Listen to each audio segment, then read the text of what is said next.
রোগ এবং এর চিকিৎসাভেদে এক এক রোগীর দরকার হয় এক এক ধরনের রক্ত উপাদান। বিশ্বস্ত রক্তদাতার বাইরে এসব রক্ত এবং এর প্রয়োজনীয় উপাদান সরবরাহ করে থাকে বিভিন্ন ব্লাড ব্যাংক। আশঙ্কাজনক রোগীদের রক্তের চাহিদাকে পুঁজি করে বিভিন্ন অননুমোদিত ব্লাড ব্যাংক চালিয়ে যাচ্ছে রক্ত বাণিজ্য। অপরীক্ষিত এসব রক্ত গ্রহণের ফলে উপকারের চেয়ে অপকারের মাত্রা বেশি বলে জানালেন এই বিশেষজ্ঞ চিকিৎসক। যে ব্লাডটা ট্রান্সফিউজ করা হচ্ছে সেটা যদি প্রপারলি প্রিজার্ভ করা না হয় তাহলে আমরা এটা বলি ট্রান্সফিউশন রিঅ্যাকশন হয়।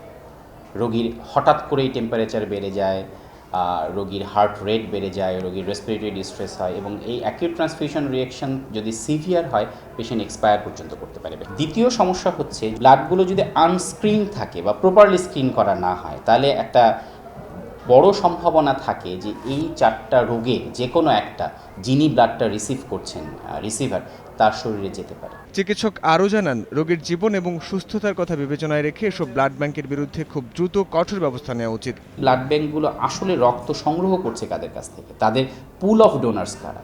আপনি যদি মনে হয় যে না এরা সবসময় প্রফেশনাল ব্লাড ডোনারদের কাছ থেকে সংগ্রহ করছে তাহলে দেয়ার ইজ হিউজ রিস্ক।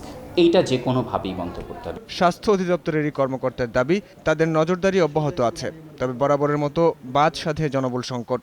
আইনের লঙ্ঘন করে যারা এগুলো প্রতিষ্ঠান করছে তাদের ক্ষেত্রে আমরা মোবাইল কোড দিয়ে তাদেরকে শাস্তির আওতায় নিয়ে আসছি এবং আমরা আমাদের কিন্তু নিয়মিতভাবে আমরা অনেকগুলো প্রতিষ্ঠানকে সবসময় আমরা তাদেরকে রিনিউ করার নোটিশ দিচ্ছি, তাদের এই অবস্থাপনা আছে, তারা যদি সেগুলোকে ফুলফিল না করতে পারে তাহলে বন্ধ করার ব্যবস্থা আমরা করছি।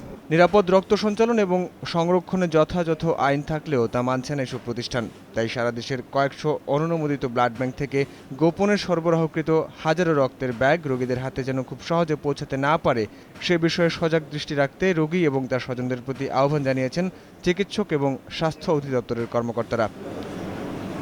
সাইফুল রুদ্র, সময় সংবাদ, ঢাকা।